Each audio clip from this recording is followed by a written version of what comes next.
Então você está querendo aprender um pouco mais sobre placa-mãe, que cada coisa funciona, como escolher, que aspectos da minha placa-mãe eu preciso ou não ter na hora ali de fazer a aquisição da sua primeira placa-mãe. Então vamos dar uma olhadinha, te mostrar mais passo a passo o que cada coisa da sua placa-mãe faz e assim você vai ter uma ideia melhor. Pô, eu preciso muito disso, então você vai precisar procurar uma placa-mãe que tenha esses recursos ou tem essa feature. Então, vamos lá. Começando aqui com a placa-mãe, a gente está aqui com uma Z890, tá? Então a gente está com o socket aqui que vai ser o LGA 1851, o mais novo da Intel, que é dos Core Ultra. Lembrando, isso que eu estou falando aqui vale para basicamente qualquer tipo de placa-mãe, seja ela M4, M5, LGA 1200, LGA 1700, LGA 1851, tanto faz. Basicamente todas elas vão ter as features parecidas, algumas vão ter outros nomes para as features, por exemplo, talvez na Intel você escute falar de XMP, na AMD a gente tem o Expo, mas são exatamente a mesma coisa, são, vamos dizer assim, fatores, são features que tem aqui na sua placa-mãe, que algumas vão ter e outras não. Então, começando aqui, vamos começar pelo rei da história, que vai ser aqui o seu slot do processador, o conhecido socket. Ele nos processadores que são LGA, né, ou seja, M5, e basicamente todos da Intel já faz eras, eles são, vamos dizer assim, a parte mais sensível da sua placa-mãe. Se botar o dedo aqui nos pinos e amassar algum deles, pode estar condenando a sua placa-mãe. Então é sempre importante você tomar um pouco de cuidado manuseando, mas aquela coisa, desde que não caia nada dentro, até quando você colocar os processadores, colocar ele com cuidado, veja o lado correto e tudo mais, não tem muito problema. Eles vão dizer assim, é a parte mais sensível, inclusive ele demanda um tanto grande de força em qualquer LGA para você fazer aqui, fechar a alavanca dele, mas no geral ele é algo tranquilo. Você vai abrir, só abre ele quando você realmente precisa colocar o processador, não abre ele antes, não deixa ele aberto, abre ele na hora do processador e daí já insere o processador, já coloca, não precisa tirar a capa sai sozinha quando você apertar para baixo. Aqui a gente tem o slot de memória. Algumas placas-mães vão ter 2, algumas placas-mães vão ter 4, algumas placas-mães mais high-end, estilo workstation, podem ter até 8, dependendo do tipo de processador dela. Por exemplo, se for para um Threadripper, se for para um Xeon, essas placas-mães geralmente têm 8. Por quê? Porque elas precisam de mais canais de memória. Quando a gente tem 2 ou 4, a gente está trabalhando em dual channel. Quando a gente está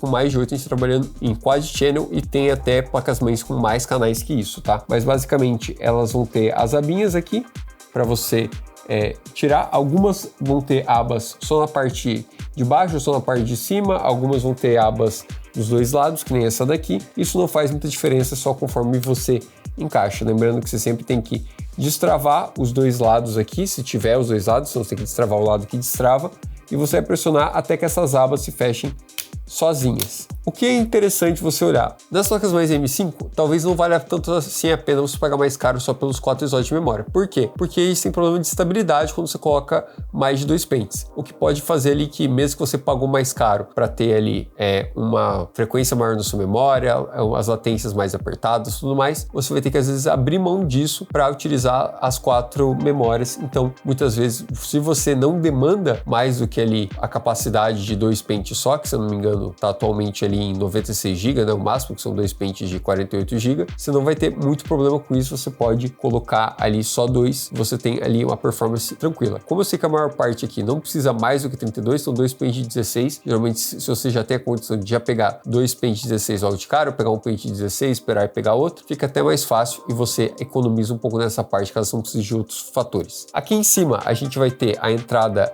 de energia do processador, pode ser que só tenha 4, pode ser que tenha 8 pinos, pode ser que tenha um de 8 mais um de 4, ou pode ser que seja que nem essa aqui que tem 2 de 8. Basicamente isso aqui vai denominar o máximo de energia que o seu processador pode puxar. Se você tem um processador que puxa muito, você tem poucos pinos aqui, você pode estar sobrecarregando aquele conector e pode levar ali algum tipo de falha. Geralmente isso não acontece mais porque a maior parte das placas-mães tem muitos, vamos dizer assim, fatores de segurança aqui, vão ter safety features, né? Vão ter sensores que não vão impedir o processador de puxar mais do que ela pode entregar. Mas caso isso seja, vamos dizer assim, se eu colocar um i9 ou um Ryzen 9 numa placa-mãe muito simples, só tem 4 pininhos, você pode ter ali um problema de seu processador entregar menos performance porque ele não está recebendo toda a energia que ele precisa, tá? Perto dele você também vai ver geralmente os dissipadores aqui. O que esses são esses dissipadores? Eles são os dissipadores do VRM. Basicamente aqui tem vários MOSFETs ou DRMOS que vão estar aqui basicamente chaveando energia da sua placa-mãe, ou seja, do que veio da sua fonte para o seu processador. O que isso faz? Sua placa-mãe vai estar recebendo os 12 volts aqui do EPS, né, o conector da CPU, e esses MOSFETs ou DRMOS vão estar basicamente ligando e desligando como se fosse uma criança apertando, movendo o interruptor para cima e para baixo. Isso faz com que a tensão ali caia para você ter ali os 0.9 a 1.2 volt que geralmente o seu processador vai trabalhar. Então, basicamente é como se você pegasse a ponta de uma mangueira e ficasse apertando e soltando para sempre sair a mesma quantidade de água, ao invés de você ter que deixar ela ligada e depois desligar, ou você entregar muita água ali no caso para o seu balde, vamos supor assim. O dissipador do VRM é algo bom? É, mas tem que lembrar sempre que isso é para alguns tipos de processador. Se o processador vai demandar mais, seja ele um Ryzen 7, um i7, um i9, um Ryzen 9, um processador que demanda mais da energia dele, você vai precisar ali de dissipador para você maneirar na temperatura dele. Mas é aquela coisa, quanto mais fases tem no seu VRM, isso geralmente você consegue encontrar no site da placa-mãe, menos esse VRM é necessário, porque pensa só, se você tem que você mesmo ficar acendendo e apagando a luz da sua casa para chavear aqui o seu processador. Se você for uma pessoa sozinha, você às vezes vai se cansar, você vai querer parar, vai querer tomar uma água, tudo mais. A mesma coisa acontece com a fase do seu processador aqui no VRM. Se você tem várias pessoas, ou seja, várias fases, você vai estar dividindo esse trabalho entre várias pessoas, você não vai esquentar tanto, você não vai cansar tanto a pessoa. Assim, é uma analogia meio falha, mas funciona. Então você consegue ali ter, vamos dizer assim, menos calor sendo gerado. Então geralmente é até um pouco irônico que geralmente as placas-mães que têm os melhores dissipadores do VRM geralmente são as que menos precisam desses dissipadores. Mas é sempre algo bom de ter, inclusive existem air coolers e water coolers que já tem ali ventiladores específicos para tentar atender essa parte aqui do VRM. Vai ter um fan às vezes dentro da bomba do water cooler, você vai ter às vezes um próprio cooler box, ele vai direcionar um pouco de ar mesmo sendo ar quente para os dissipadores do VRM. E aquela coisa, nunca é bom você deixar ar parado perto de qualquer componente eletrônico, ele pode vir, vamos dizer assim, a superaquecer. Tendo o mínimo de fluxo de ar no seu gabinete e você estando com um processador mais de entrada, não me preocuparia muito necessariamente com o dissipador do VRM. Geralmente ele vem quando você precisa de outras coisas, ele já vem meio que incluso, e daí tá tudo certo, ou se você gosta por estética, né? Porque vamos convenhamos, é muito melhor ter os dissipadores aqui do que vários quadradinhos pretos que vão ser aqui os DRMOS ou os MOSFET. Também perto aqui dos slots de memória, a gente vai ter a parte das fãs. Geralmente você pode ser que ela esteja aqui em cima, ou talvez esteja aqui do lado, e aqui são os conectores PWM das fãs. Basicamente eles são os conectores que vão estar ali entregando tanto a energia e também o quão rápido esse fã tem que girar para ter ali, te entregar tanto de, vamos dizer assim, dissipação de calor que o seu processador precisa. Então você vai ter aqui, geralmente vai ter um que ou vai estar com outra cor e tudo mais, mas eles são todos sempre, vamos dizer assim, numerados aqui, dizendo o que eles são. Então aqui no caso você vai ter o CPU Fan 1, CPU Fan 2 e o CPU Fan Pump, ou IO Pump. Alguns têm essa nomenclatura, mas lembrando que você sempre pode entrar na BIOS e setar. Por que tem um específico para a bomba do seu water cooler? Porque a bomba ela não gosta de ficar aumentando e diminuindo, e também isso pode causar estranheza no seu ouvido, porque a bomba geralmente é algo que faz mais barulho, então você ter ela numa velocidade constante é melhor, tanto para você não perceber tanto a mudança de velocidade que ela está tendo, igual às vezes você escuta você faz isso é mais perceptível ainda com a bomba e também diminui a vida útil dela. Então é sempre bom na sua bomba do seu water cooler você manter uma velocidade constante. Geralmente o pessoal joga na casa ali dos 3.000 RPM, tá ótimo, já consegue mover toda a água ali que precisa e você aumenta a longevidade da bomba do seu water cooler. Aqui do lado a gente vai ter dois conectores 3 pinos 5 volts ARGB, que são para controlar a iluminação, né? Esse conector, vamos dizer assim, que ganhou a guerra, tinha o 12 volts 4 pinos, mas o 5 volts RGB meio que ganhou a batalha. Não é um conector que eu gosto muito, ele é um pouco difícil de encaixar, às vezes ele encaixa bem, mas ele é o que ganhou e ele é o que a gente usa hoje. Você vai ter aqui geralmente 1, 2, 3 ou nenhum. Então é sempre bom ver quantos você vai precisar. Lembrando que esse conector, ele tem sim uma capacidade de daisy chain, ou seja, você consegue colocar vários componentes, geralmente um conector só. Lembrando que daí você vai ter restrições que você vai ter que manter a mesma cor em todos, mas ao mesmo tempo você consegue ligar às vezes 3, 4, 5 fãs e um conector só, ou você pode ligar ele no hub que vai jogar ali para os seus fãs. Então vai muito do que você precisa. É interessante ter pelo menos um, e depois você pode experimentar às vezes com um hub, alguma coisa assim, para você passar para os outros componentes, mas é sempre interessante se você quer controlar a luz do seu PC. Caso você não queira, isso não é algo que você necessariamente precisa. Se você quer fazer uma build mais stealth, uma build CRGB, não é algo que você precisa ir atrás. Mais do que é só mesmo para conforto, para você poder, às vezes, colocar luzes diferentes em partes diferentes do seu gabinete, ou até mesmo facilitar na hora de organizar os cabos, já que você pode, às vezes, pegar os fãs que estão embaixo do seu PC, em vez de ter que subir eles todos para encontrar o conector que está aqui em cima, ele às vezes pode vir e conectar no conector que está aqui embaixo, que aqui embaixo vai ter outro dele aqui também. Inclusive, bem aqui embaixo a gente tem outro aqui que vai ser o 12 volts RGB. De conectores, a gente vai para o outro de energia. Esse aqui é o famoso 24 pinos. Ele é a alimentação geral da placa-mãe. Ele, claro, ele também alimenta uma parte do processador, mas geralmente o processador vai receber uma parte de energia dos conectores aqui de cima. Isso aqui é para outras coisas, desde o chipset, desde a questão de você ter ali a alimentação do conector PCI, que ele tem uma alimentação também, mesmo que você coloque energia ali na sua placa de vídeo, ele também está recebendo até 105 watts de energia da sua placa-mãe, e também para alimentar o 1.2, para alimentar as memórias, para alimentar uma série de outras coisas. Esse conector aqui é o que vai fornecer energia, por isso que ele é tão grande, porque ele não carrega só também 12 volts. Ele vai carregar os 12 volts, ele vai carregar 5 volts e ele vai carregar também o 3.3, além do menos 5 e do 5V standby. Logo abaixo dele a gente vai ter um conector de USB 3.0, esse aqui é o conector normal para USB-A, então ele é o que você vai conectar ao USB frontal do seu gabinete. Você vai ter aqui também o USB-C, né? O 3.0 USB-C, lembrando que dependendo da placa-mãe ele pode ter uma velocidade diferente da outra. Geralmente os pares de conectores ali são o mesmo, então não tem tanto problema de você pegar uma que às vezes seja 3.2 por 2, seja com uma velocidade maior, uma velocidade menor.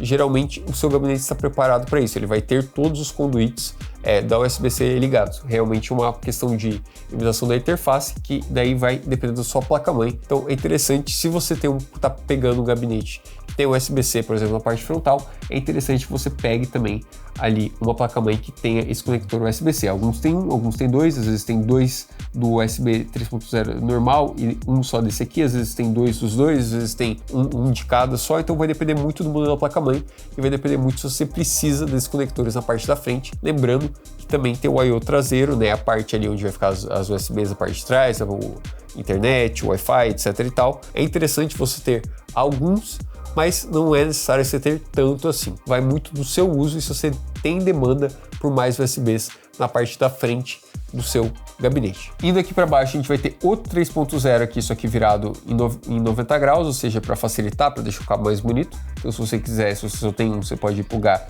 só um aqui nessa placa-mãe. Geralmente, elas não vão ter mais de um. Logo aqui, a gente tem as SATAs, aqui no caso são 4 portas SATAs, que vão estar aqui na parte de baixo. Daí, passando aqui, a gente vai ter o plug do painel frontal, que é onde você vai conectar ali o botão de liga e desliga, o botão de reset, a luz do LED, do LED de ligado, a luz do LED de HD, que ela fica piscando se você está trabalhando no seu computador, e também, por exemplo, um speaker, alguma outra coisa, mas geralmente são só essas outras 4 coisas. Perto dele a gente vai ter outro conector 5 volts RGB, a gente também tem aqui os dois USBs 2.0, isso aqui é algo que eu gostaria que viessem mais, vamos dizer assim, você tá ali atrás de alguns componentes, vamos dizer assim, um pouco mais high-end, às vezes falando ali, o nosso próprio Isengard Magic, o nosso water cooler com telinha, alguns gabinetes também, por exemplo, da Height, o Y60 Touch, alguma coisa assim, muitos deles usam essa USB 2.0 e se você ocupa mais de duas, você tem que ou comprar um splitter ou às vezes até pegar a fonte da própria Lianli lá que tem esse splitter já dentro dela,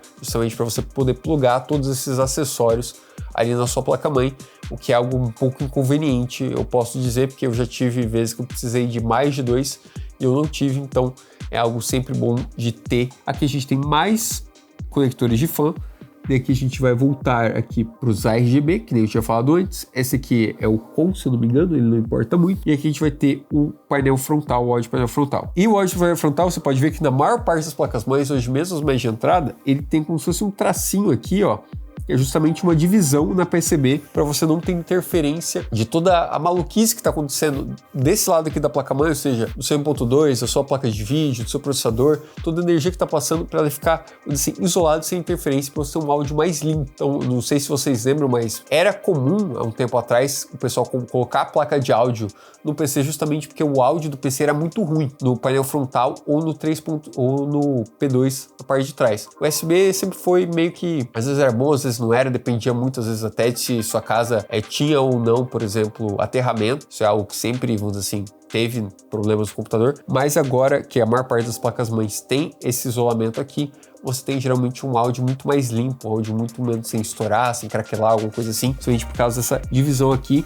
Isso aqui vai ser tudo a placa de áudio da sua placa-mãe. Algumas ela vai ser mais elaborada, às vezes ela vai ter alguma feature a mais, outras não, mas isso é algo que, se você se importa muito com o áudio, daí você tem que ver se você quer ou não essas features a mais. Logo acima aqui a gente tem o nosso primeiro slot PCI, né? No caso esse aqui vai ser o secundário, geralmente ele vai ter menos linhas para ele tá aqui com assim, um plug padrão, e aqui já tá meio solto que eu tava mexendo com ele antes, aqui 2 slots de SSD 1.2. Isso aqui eu acho que é realmente o maior fator para você fazer um upgrade ou não para uma placa-mãe um pouco mais robusta. Slots 1.2. A maior parte das vezes a placa-mãe vem só com um, às vezes vem com um mais um M-Key, que é só para botar Wi-Fi, alguma coisa assim. E essa aqui, por exemplo, ela já vem com 2, 3 e você tem o quarto aqui em cima também. Mas aqui, essa placa-mãe aqui, por exemplo, tem 4.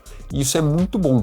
Por quê? Porque você consegue colocar mais drives. Então, se você é aquela pessoa que consome muita mídia, você gosta de ter backup, às vezes, na própria placa, você é editor de vídeo, você tem uma biblioteca muito grande de jogos, isso te permite, além da flexibilidade de você ter, por exemplo, um SSD só para o Windows, que é aquele SSD que você só vai deixar o Windows nele, e quando você vê que começou a ficar lento, começou a ficar muito cheio de programa, você só vai lá, formata, e tá tudo certo. Você mantém todos os seus arquivos importantes, os saves de jogos, o que você tiver ali feito, ou seja, isso é muito fácil, muito prático. Eu sou uma pessoa que faz isso, eu tenho um SSD que é só para o Windows e o resto que eu tenho de importante fica em outro, ou seja, quando eu preciso formatar eu não penso 2 vezes, eu não tenho que ficar pensando, pô, eu tenho que salvar aquilo ali, eu tenho que upar alguma coisa para o Google Drive, eu tenho que pegar um SSD externo para passar coisa, e daí isso aqui essa placa-mãe tem outra frescura também que você pode querer pagar a mais.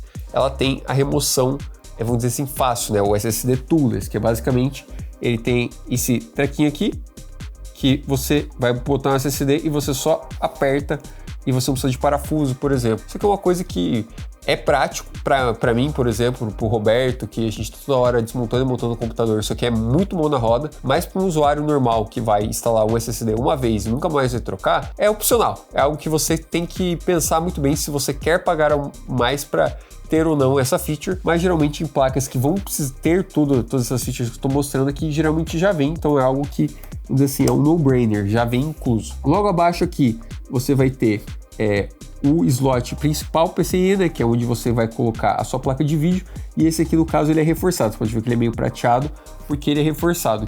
Por que ele é reforçado? Porque as placas-mães hoje estão muito pesadas. Então o que acontecia? Às vezes, você colocar a placa-mãe que ela não está bem sustentada, lembrando que ela vai ser sustentada geralmente a placa-mãe se não tem nenhum tipo de suporte, apenas pela parte de trás do seu gabinete. E esse slot, lembrando que geralmente o peso do cooler está tudo para cá, ou seja, ela vai ficar forçando muito isso aqui para baixo, e às vezes esse slot cedia, porque querendo ou não ele só é soldado, ele é um plástico soldado. Então às vezes acontecia dele tirar para fora a própria solda, o que não era algo muito legal. Então ele vem reforçado aqui, justamente para você não ter esse problema, para você conseguir ali fazer toda essa questão de colocar a sua placa de vídeo e não ter esse problema. Esse carinha redondo aqui é a bateria de CMOS, basicamente ele é o que vai manter a sua BIOS salva. Então aquela coisa, a BIOS ela é um conjunto de instruções que vai dizer para o seu computador, bom, liga, a tensão do processador é tal, o target de potência do processador é tal, a sua memória está na frequência X, etc, etc, etc.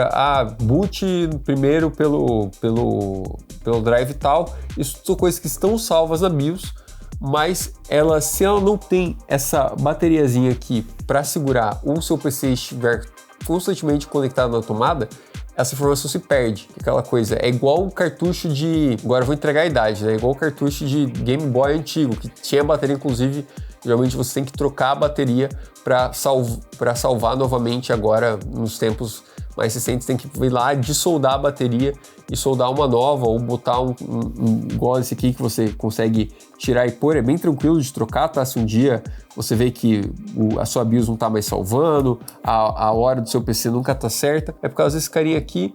É uma bateriazinha de menos de R$1 que você consegue comprar em qualquer relojaria, na internet com facilidade também, e ela é muito fácil de tirar e também de colocar, tá? É bem tranquilo se lembrar da polaridade, né? O mais sempre para cima, e só puxar essa binha aqui para trás que ela sai. Algumas placas-mães, que nem essa aqui, vão ter Wi-Fi. Essa aqui, no caso, é um Wi-Fi removível, né? Esse aqui é um MQ, ou seja, você pode, se você quiser, atualizar o seu Wi-Fi para um modelo mais novo, às vezes um com mais capacidade, às vezes um com às vezes que pegue, essa aqui no caso ela já é Wi-Fi 6, mas se quiser colocar um Wi-Fi 7, por exemplo, você poderia desparafusar esse daqui e conectar novas, inclusive tá as anteninhas aqui, esses aqui são os fiozinhos da antena que vão estar aqui. Na parte de trás, e esse aqui também é um dos motivos que eu mais acho que você deve ou não trocar a sua placa-mãe por uma melhor, é a parte das USBs. Aqui no caso a gente vai ter as duas antenas de Wi-Fi e Bluetooth, você vai ter aqui o HDMI, você vai ter uma USB-C, outra USB-C, duas USB-A 3.0,